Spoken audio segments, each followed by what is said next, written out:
আগের দিন রাতে তো দেখতেই পেলে প্রীতমদার বাড়িতে ছিলাম, ওখানে সকালবেলা চা টা খেয়ে স্নান টান করে ফ্রেশ হয়ে একদম ভাত খেতে বসে পড়েছি, ডিম ভাজা আলু সিদ্ধ ডাল দিয়ে, প্রত্যেক বাঙালির সবচেয়ে ফেভারিট ডিশ। আর আমারও খুব ভালো লাগে আলু সিদ্ধ দিয়ে ডিম ভাজা দিয়ে ভাত খেতে।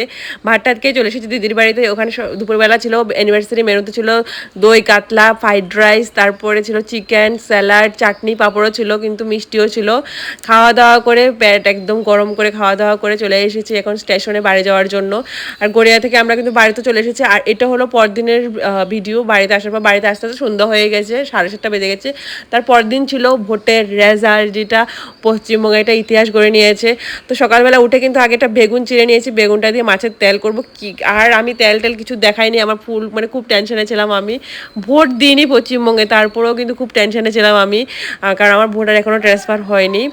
কিন্তু খুব এক্সাইটমেন্ট ছিলাম, জানতাম যে ইয়ে জিতবে, বিজেপি আসবে, কিন্তু তারপরেও একটা টেনশন ছিল। তার জন্য তো দেখাই গেল, সবাই তো দেখতেই পেলে যে এখন বিজেপি চলে এসেছে ফাইনালি, পুরো তাও বিপুল ভোটে জয়ী হয়েছে।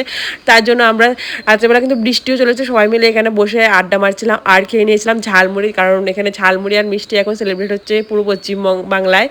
কারণ মোদিজি আমাদের স্যার, মোদিজি স্যার তো খেয়েছে, ঝালমুড়ি খেয়েছিল, তার জন্য তো খুবই খুশি, আমিও খুব খুশি, সবাই খুব খুশি, পুরো ভারতবাসী খুব খুশি। আর চলে এসেছি সন্ধ্যাবেলা এক বাড়িতে, মানে এক বাড়ি বলতে আমার ভাসুরের ছেলের বাড়িতে, ওখানে নিমন্ত্রণ করতে।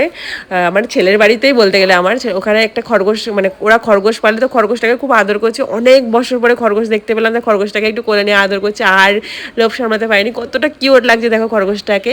চলো ভিডিওটা এখানে শেষ করছি।